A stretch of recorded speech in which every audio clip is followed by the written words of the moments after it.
Dans le cadre du festival Actu, TV8 vous propose de découvrir le film Parcours d'inclusion des élèves allophones scolarisés en UPE 2A. Un suivi pendant un an du parcours d'inclusion des élèves de la classe UPE 2A du lycée Blaise Pascal. Le film met en lumière leur engagement actif à travers différents projets qui ont participé à leur inclusion scolaire et sociale. Un suivi avant et après l'épidémie sur l'année 2020. Découvrons leurs histoires.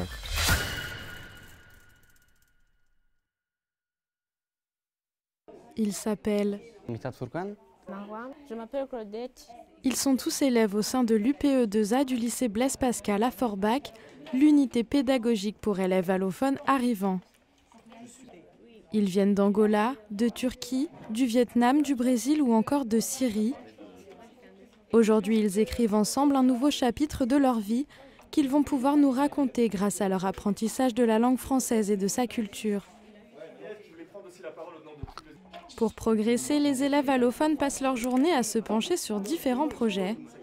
Alors, nous réalisons des poèmes japonais qu'on appelle le haïku. Ce sont des poèmes de 3 vers qui expriment un sentiment très fort. Et nous exprimons des sentiments sur le thème de l'exil et de la planète en danger.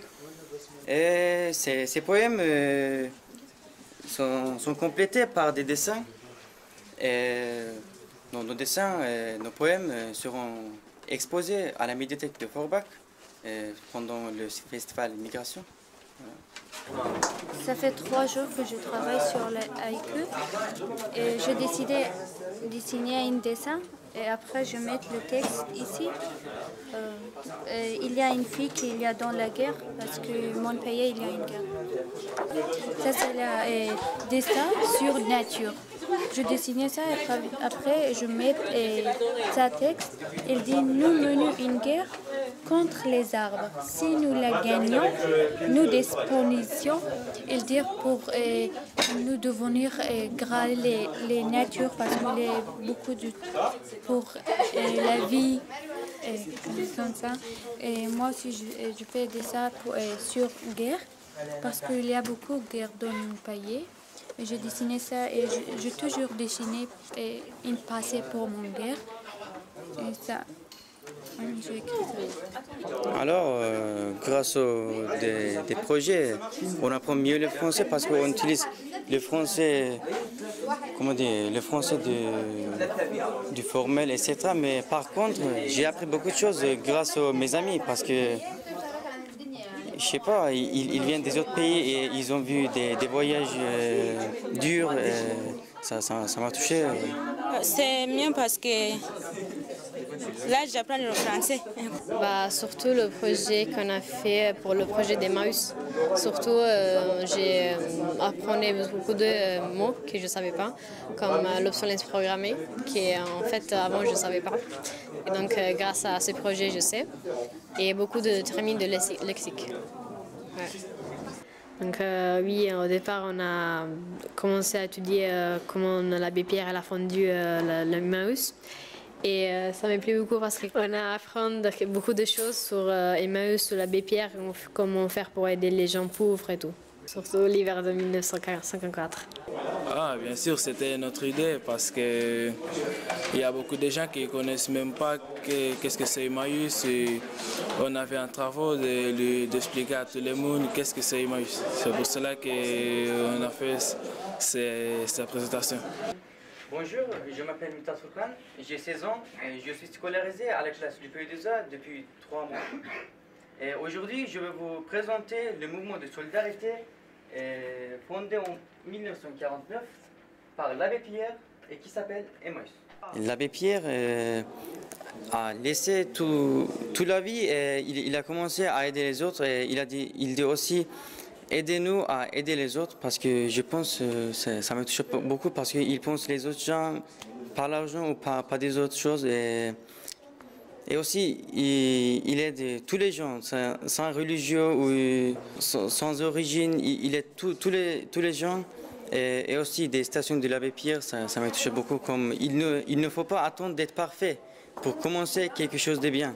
Je ne suis pas parfait et je ne parle pas bien français, mais il y a juste une différence entre moi et les autres, c'est la langue. Mais les autres choses nous sont pareilles. En plus de les faire progresser en français, les différents projets menés par les jeunes allophones les ont amenés à faire diverses rencontres. D'ailleurs, l'exposition Emmaüs, qui a fait l'unanimité auprès de tous les élèves, leur a donné une idée qu'ils ont proposée aux étudiants en BTS Comptabilité-Gestion de leur lycée pour s'intégrer ensemble dans un même projet solidaire. On va réaliser avec les élèves une collecte de vêtements et de matériel scolaire qu'on remettra très prochainement, alors vraisemblablement à partir du mois d'avril, à la communauté Emmaüs de Forbach, et de manière plus large, la communauté de Moselle.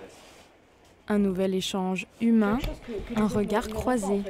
Quelqu'un qui est français, qui est en France, c'est vrai qu'il aura des facilités peut-être, mais vous aurez une richesse, vous aurez un bagage derrière vous, vous aurez un vécu. Et je pense que c'est ça qui va vous pousser à aller plus loin. Je suis arrivée à l'âge de 10 ans, je venais du Maroc et j'étais à peu près comme eux, je ne parlais pas du tout français. J'ai dû m'intégrer et c'est très compliqué. C'est très compliqué, surtout en parlant pas français. Et 10 ans surtout, c'est un âge bête un peu pour les enfants, ils ont tendance, vous connaissez, l'harcèlement et tout ce qu'il y a derrière. Du coup, c'est très compliqué. Et en fait, je ressens ce qu'ils ressentent actuellement. Et c'est pour ça qu'aujourd'hui, on est là. Et je suis là. Et je suis là aussi pour les accompagner, tout ce qui est démarche administrative, parce que je sais ce que c'est. J'ai dû aussi faire mes demandes de papier, parce que mes parents ne parlaient pas forcément français, j'ai dû faire ma demande de naturalisation pour avoir la nationalité. Du coup, je ressens un peu ce qu'ils ressentent. C'est une force qu'ils ont, une force que nous, forcément, peut-être qu'on n'a pas, de subir tout ce qui est financier, familial, et surtout l'école, c'est compliqué. Parce que même un élève normal, c'est compliqué l'école pour lui, le stress, tout ça. Alors imaginez eux. Et je pense qu'ils viennent pas forcément, ils sont pas forcément avec leurs parents et leur voyage aussi. Le fait ce qu'ils ont parcouru avant d'arriver ici.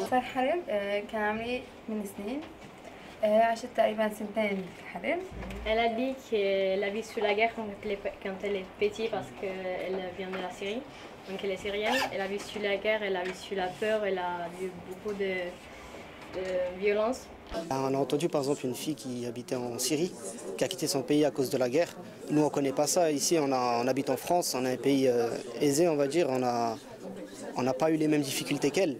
Elle a fui la guerre, nous on est à l'école et ça nous tient à cœur de les inviter. Et voilà, parce que peut-être ça va nous faire réfléchir et se dire, parce que des fois on n'a pas souvent envie d'aller à l'école, pas souvent envie d'être concentré. Et on voit les personnes qui font tout ce chemin, qui quittent leur pays pour la guerre, pour venir étudier, ça peut que nous motiver et c'est super. Partout où les élèves allophones passent, ils laissent une trace d'humanité. En février, ils se sont rendus au lycée Simon-Lazare de Sarreguemines pour des portraits croisés entre jeunes francophones et jeunes allophones. Aujourd'hui, on rencontre des élèves qui sont étrangers, qui sont là depuis peu de temps. Et du coup, on apprend à les connaître, on leur pose des questions sur pourquoi ils sont venus ici, ce qu'ils font et ce qu'ils veulent faire plus tard. Donc là, on a une personne qui vient du Vietnam. Ça fait que 6 mois qu'elle est ici. Et pour moi, elle parle super bien le français. J'aime bien leur accent surtout. Et c'est différent. Ils ont une autre maturité. J'aime bien. Moi, je trouve qu'ils ont un très grand courage de faire ceci. Et ça nous apporte à savoir comment ils vivent, pourquoi ils sont venus en France, des choses comme ça. Grâce à ce film, l'équipe de TV8 a également eu la chance de passer des moments privilégiés avec ces jeunes qui sont venus découvrir les locaux de notre chaîne locale. En leur faisant découvrir nos métiers, ils ont accepté de jouer le jeu de se livrer face à la caméra du studio télé. Le moment que je suis arrivé en France, c'était un peu difficile parce que je ne savais pas parler français, je ne connaissais personne, mais aussi j'avais peur. Et maintenant ça va, je suis plus à l'aise.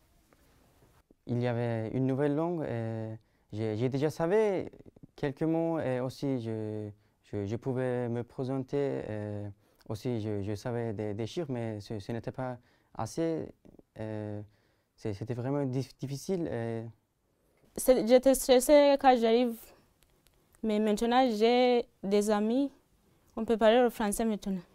Et je me sens très bien quand même parce qu'il y a beaucoup de culture et j'ai fait amitié avec des amis quand même qui sont arabes, donc je parlais avec leur en arabe et on a commencé à apprendre le français ensemble, à faire des projets quand même. On a beaucoup de projets. Il y a Emmaüs, Téléto.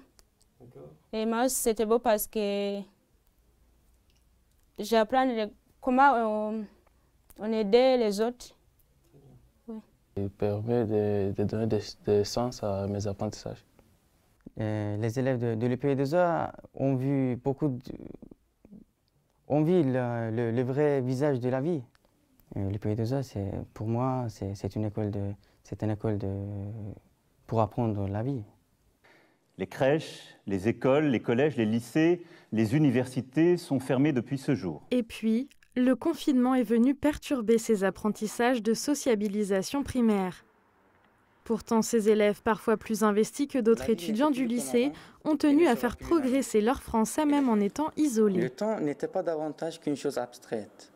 Chaque jour était pareil avec la veille. On ne pouvait plus percevoir la différence. C'était comme une cassette qui rembobinait encore et encore, sans arrêt. Après 2 mois, des semaines, des jours et des heures qui avaient arrêté de se distinguer parmi eux, on pourrait enfin retourner en classe. C'est le temps que j'ai dessiné ce dessin, on est dans le confinement. Alors ça, ce dessin que je le fais, j'étais très ennuyeuse dans la maison parce qu'on ne sort pas à cause du Covid. C'était une fille qui est dans le confinement, qui a envie de sortir à la maison. Franchement, pendant le confinement, je me suis sentie triste parce qu'il n'y avait pas de connexion à la maison. Pendant le confinement, et à cause de ça, je ne pouvais pas transmettre mon travail fait à mon professeur, enfin qu'il me corrige. À hauteur du possible et comme n'importe quel camarade de classe, les élèves allophones ont su garder le lien. On avait un groupe Facebook, donc on parlait de toujours là, donc on recevait les devoirs, on se contactait via WhatsApp et genre comme ça. Donc on essayait toujours de rester en contact. Comme ça, on travaille. Mais moi, j'ai eu un problème parce qu'il n'y avait pas de connexion à la maison. L'isolement forcé, sans pouvoir sortir voir ses amis et sans contact téléphonique possible, le confinement a particulièrement impacté ces élèves et leurs familles. Alors, dès la réouverture de l'établissement, plus de la moitié de la classe allophone était de retour en classe. J'étais content, je suis venu en premier jour et c'était bien quand même. Ouais, j'étais contente, je suis venue le premier jour. Donc j'étais contente de voir mes copines, d'avoir une étude plus sérieuse qu'à la maison. Parce qu'à la maison, c'est pas aussi facile. Et donc quand je suis venue ici, c'était plus simple. En plus des travaux réalisés à la maison pendant le confinement, les élèves allophones mettent déjà en place de nouveaux projets. On a travaillé sur beaucoup de projets. Le projet le plus important, c'était l'utilisation de masques. Donc on a commencé par l'utilisation de masques et maintenant on a ouvert un atelier pour le faire. L'idée est venue de nous, les élèves du P2A, parce que les masques ne sont pas suffisants pour tout le monde. Et le gouvernement ne font pas des masques pour les enfants. Il n'y a que des masques très gros comme ça. Et nous, on veut donner aux gens plus démunis. Fabriquer des masques pour les offrir aux personnes qui n'ont pas les moyens de s'en acheter, c'est un projet solidaire et participatif de plus, proposé par ces jeunes pleins de ressources qui trouvent sans problème de nombreux partenaires pour les suivre. Alors dans le cadre de notre partenariat, nous avons sollicité Emmaüs pour le matériel, à savoir le tissu. Ensuite, au niveau de la SBH, nous avons sollicité l'expertise de personnes issues justement de cette association pour participer à l'élaboration de ces masques. Alors nous avons les parents de l'école des parents, justement, qui suivent des cours d'apprentissage de la langue française au sein de l'établissement scolaire. Nous avons également les élèves allophones qui ont repris donc, le chemin de l'école après la période de confinement.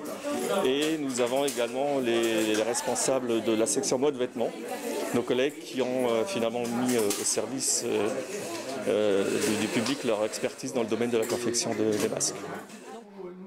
Des encadrants impliqués à transmettre leur savoir à ces jeunes apprenants.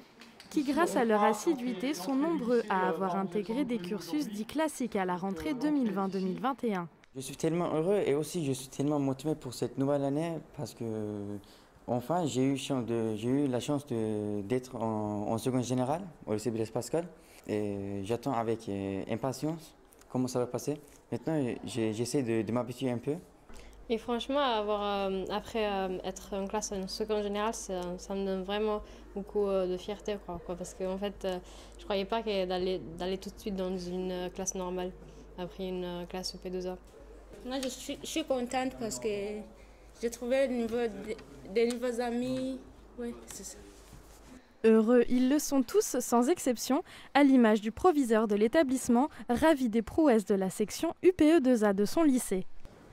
Donc je trouve que c'est quelque chose de très intéressant pour nous. Ça stimule pas mal d'élèves dans leur parcours. D'autres élèves qui ne sont pas issus de l'UPE2A, qui sont dans un cursus classique, ça permet de voir un peu qu'on peut y arriver avec de la volonté, avec de l'envie.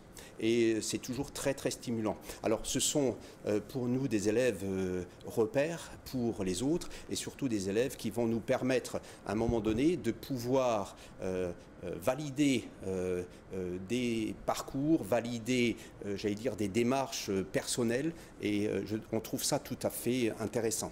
Donc je suis très content d'avoir une UPE2A dans l'établissement pour l'ensemble de l'établissement. Des parcours d'excellence pour ces élèves qui redoutent tous la même matière. Pas d'appréhension pour certaines matières? Est-ce que tu as peur dans certaines matières? Non, un petit peu pour le français, mais non. Ouais, voilà. J'ai un peu peur pour le français, mais les autres, ils sont bons. Peut-être sur les cours du français, peut-être j'aurai quelques problèmes, mais je crois que si je vais travailler, ça va passer. Après, on est réaliste, hein. Il y a énormément de difficultés de compréhension et la langue reste encore une difficulté. Mais on met en place justement du coup des modules de soutien pour ces élèves-là pour qu'ils puissent après avoir un cursus le plus classique possible. Mais ils ont cette volonté de réussir et je crois que c'est surtout ça qui est important pour nous. C'est quand on voit un peu la volonté qu'ils ont, quand on voit un peu la manière dont ils se battent, ça c'est quelque chose pour nous de très important. Enfin, je vous dis, on est dans une routine et ils nous cassent un peu cette routine. Et ils nous montrent que lorsqu'on a la volonté, on peut réussir. C'est incroyable, ce nombre de projets qu'ils arrivent à mettre en place. Ils ont une dynamique, ils ont une volonté et ils nous sortent de la routine. Et ça, c'est juste fantastique. Et quand on a un élève de l'UPE2A dans une de nos classes dites classiques, on se rend compte qu'il y a une vraie dynamique, qu'il apporte quelque chose.